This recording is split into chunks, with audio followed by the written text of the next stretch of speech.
சரவண பவ, பாலும் தெளிதேனும் பாகும் பருப்பும் இவை நாளும் கலந்தனக்கு நான் தருவேன், கோலம் செய் துங்க கரிமுகத்து தூமணியே நீ எனக்கு சங்கத்தமிழ் மூன்றும் தா. அன்பர்கள் அனைவருக்கும் ஆதித்ய சொர்ணலக்ஷ்மியின் ஆத்ம வணக்கங்கள். இந்த பதிவு மிகச் சிறப்பான பதிவு. வருகின்ற 2026 ஆங்கில புத்தாண்டுக்குரிய சிறப்பான பலன்களை துல்லியமான பலன்களாக காணவிருக்கிறோம். அனைவருக்கும் உளம் கனிந்த ஆங்கில புத்தாண்டு நல்வாழ்த்துக்கள்.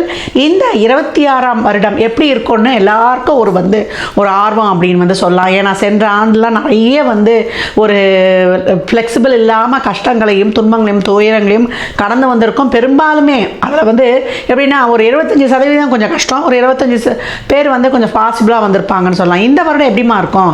ஏன்னா இதனுடைய கூட்டுத்தொகை பார்த்தீங்கன்னா 1 வரும். 2026 மொத்த கூட்டுத்தொகை நம்மளுக்கு 3 என்ற குருவுடைய ஆதிக்கத்தில் வரும். அதே போல் தமிழ் வருடமும் 40வது வருடமான பராபவ வருடம் நம்மளுக்கு சித்திரை மாதம் ஆரம்பிச்சிரும்னு சொல்லலாம்.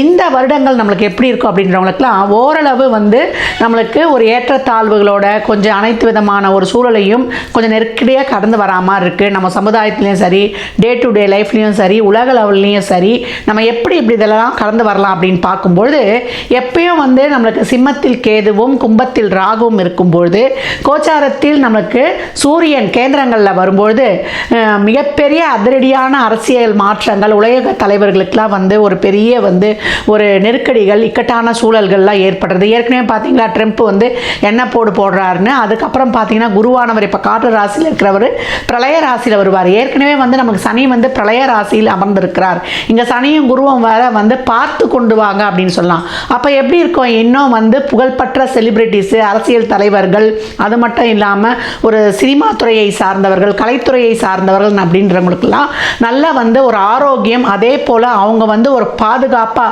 சேஃப்டியாக இருக்கணும். எப்படியாவது அவங்களுக்குடைய ஒரு உயிருக்கு பாதுகாப்புக்கு ஒரு பிரச்சனை, ஒரு இக்கட்டான சூழல் இதெல்லாம் வரும் அப்படின்னு சொல்லலாம். விலைவாசி நாளுக்கு நாள் உயருது. அம்மா தங்கம் விலை குறையுமாம்மா? இதுதான் எல்லோருடையும் எதிர்பார்ப்பாக இருக்குது. தங்கம் இனிமேல் விலையெல்லாம் குறையும்னா நம்ம எதிர்பார்க்க வேணாம். இருக்கிற சூழலை இன்னும் நம்ம சிறப்பாக கடந்துடணும். விவசாயம் நல்லா செழிக்கும். அதே போல் கால்நடைகள்லாம் ரொம்ப சிறப்பாக இருக்கும், செழிப்பு பெறும். புது புது மருந்துகள் கண்டுபிடித்தாலும் புது புது வியாதிகள்லாம் பெருகும் அப்படின்னு சொல்லலாம். தொழிலாளர்களுக்கு ரொம்ப நசுக்கப்படுவார்கள்.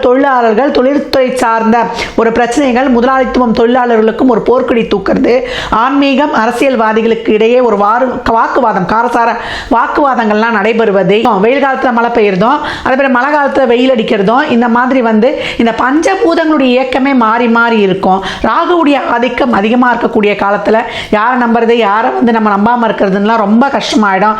அதுக்கப்புறம் டிசம்பர் எண்டில் வேற உங்களுக்கு ராகுக்கு இது பயிற்சி ஆகும். அப்போ எப்படி இருக்கும்? இதுக்கு மேலே இருக்கும். பெண் குழந்தைகளுடைய பாதுகாப்பு கவனமாக இருக்கணும்.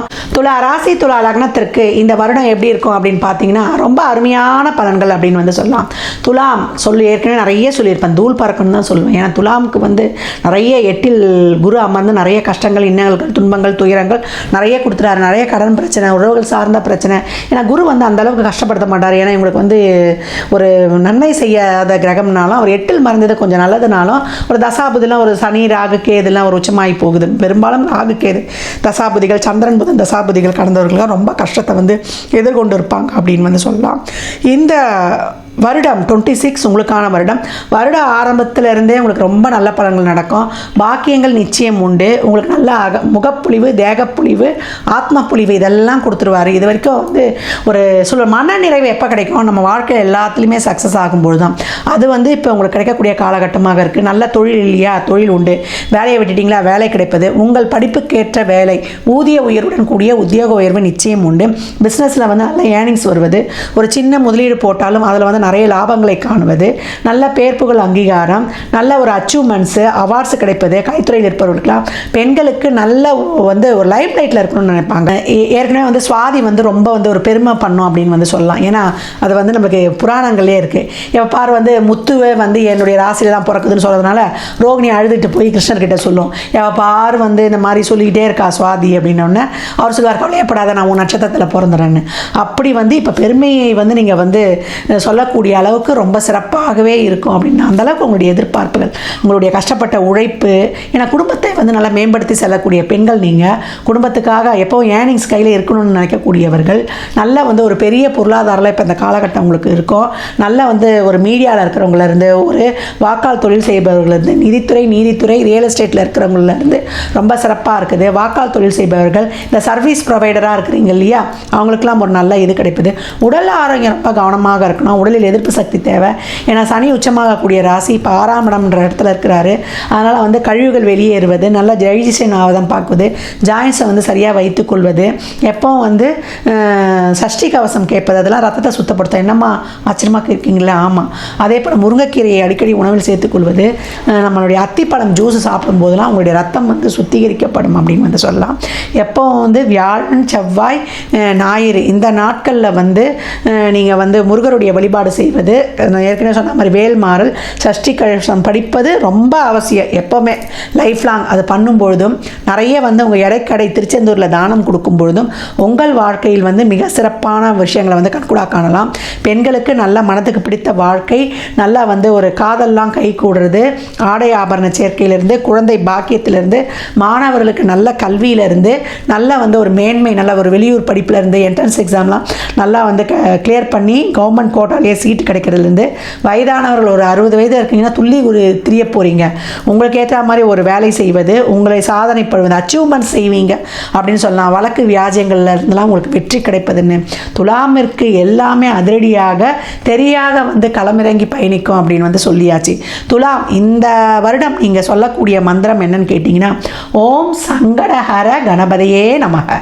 இதை சொல்ல சொல்ல சொல்ல உங்களுக்கு உங்களுடைய சங்கடங்கள் எல்லாம் தீர்ந்துடும். சங்கடஹர சதுர்த்தியை வந்து பின்பற்றக்கூடியவர்களுக்கு உங்களுடைய கண்திருஷ்டி, போட்டி, பொறாமை, தொழில் மேன்மை, அதே போல் உங்களுக்கு இருக்கக்கூடிய கிரகதோஷங்கள், உடல் ஆரோக்கியம், இதெல்லாம் எதெல்லாம் உங்களை விட்டு நீங்கணுன்றீங்களோ அதெல்லாம் நீங்குவதற்கு இந்த சங்கடஹர சதுர்த்தியில் ஓம் சங்கடஹர கணபதியே நமக அப்படின்னு தினமும் சொல்லும்பொழுது, சதுர்த்தி தினத்திலும் சொல்லும்பொழுது, வளர்ப்பிறை சதுர்த்தியில் தேங்காய் எண்ணெயில் 3 தீபம் ஏற்றினீங்கன்னா உங்கள் வாழ்க்கையில் கல்யாணம், குழந்தை பேர், பொருளாதார மேன்மை, நல்ல விஷயங்களுக்கு போடுங்க. தேய்பிறை சங்கட சதுர்த்தியில் நீங்கள் வழிபடும் பொழுது உங்களுக்கு இருக்கக்கூடிய அனைத்து விதமான தடைகளையும் உடைத்து கொடுத்துரும். இந்த மந்திரத்தை ஓம் சங்கடஹர கணபதியே நமக என்ற மந்திரத்தை கேட்ட மாத்திரத்தில் கமெண்ட் செய்பவர்களுக்கு இப்பொழுதிலிருந்தே உங்கள் வாழ்வில் வெற்றி பயணம் துவக்கம் அப்படின்னு வந்து சொல்லலாம். நீங்கள் வழிபடக்கூடிய அம்பாள் யாருன்னு கேட்டிங்கன்னா, நம்ம திருப்பதி மலையில் இருக்கக்கூடிய திருமலை காளியை வழிபடும் பொழுது உங்களுக்கு மிகச்சிறப்பான பலன்கள் கிடைக்கும் அப்படின்னு வந்து சொல்லலாம். உங்களுக்கு வெள்ளிக்கிழமையோ, திங்கக்கிழமையோ, ஞாயிற்றுக்கிழமையோ நீங்கள் வந்து இந்த அம்பாளை வழிபடுறது, இல்லை அந்த அம்பாள் படத்தை டவுன்லோட் பண்ணி நீங்கள் வந்து 3 நெய் தீபங்கள் ஏற்றி வழிபடுவது, லலிதா சிறுசதி, லலிதா சஹஸ்ரநாமம், லலிதா அஷ்டநாமாவளி அப்படி இருக்குது, இல்லை சப்த நாமாவளி, லலிதா சப்த நாமாவளியை சொல்லும்பொழுது நீங்கள் சொல்ல சொல்ல சொல்ல சொல்ல உங்கள் வாழ்க்கையில் மிகப்பெரிய ஏற்றங்களும் மாற்றங்களும் காணும். அப்போ துலாமிற்கு நல்ல தொழில், படிப்பு, வேலைவாய்ப்பு, திருமணம், குழந்தை பாக்கியம் அப்படின்னு எல்லாமே உங்களுக்கு வந்து சேரக்கூடிய, அதாவது பணம் வந்தால் பொருள் வராது, பொருள் வந்தால் பணம் வராது அப்படின்னு சொல்லுவோம். உங்களுக்கு வந்து இப்போ உறவுகளை தரப்போதா, பொருளை தரப்போதான், இப்போ எல்லாமே கொடுக்க போகுது. உங்களுக்கு வந்து ஃபஸ்ட் ஹாஃபில் வந்து உறவுகளையும், திருமணத்தையும், சுபகாரியங்களையும், வீடு, வண்டி, வாகன கொடுத்து செய்யப்படுவதும், பிற்பகுதியில் வந்து உங்களுக்கு ஒரு தொழிலை கொடுக்கும். அந்த தொழில வேலை பலு இதெல்லாம் இருக்கும். கொஞ்சம் அனுசரித்து செல்லணும். எல்லா விதமான நல்ல காரியங்களையும் துவக்கத்தையும் செய்து கொள்வது நீங்கள் வந்து ஒரு நவம்பருக்குள்ளே கடகடகடன்னு முடித்துக்கொள்ள வேண்டியது ரொம்ப சிறப்பு. துலாம் இந்த விஷயங்கள் எல்லாம் இடைவிடாது பின்பற்றும் பொழுது வெற்றியின் படிகளில் துலாம் ராசிக்கு நீங்கள் பிறந்த கிழமையில் ஒரு அன்னதானம் கொடுக்கும் பொழுது அதில் வந்து எலுமிச்சங்க ஊறுகாய், ஒரு இனிப்பு, 11 ரூபா சில்லறை, ஒரு வாட்டர் பாட்டில் தண்ணியோடு கொடுக்கும் பொழுது உங்கள் வாழ்வில் உங்கள் கர்ம வினைகள் அப்படியே குறைந்து முழுமையான பலன்களை பாக்கிய குரு உங்களுக்கு பாக்கியங்களை அள்ளி அள்ளி தரக்கூடிய ஒரு அற்புதமான சூழல் ஏற்படும். துலா ராசி லக்னத்திற்கு என் நல்வாழ்த்துக்களை தெரிவித்துக் கொள்கிறேன்.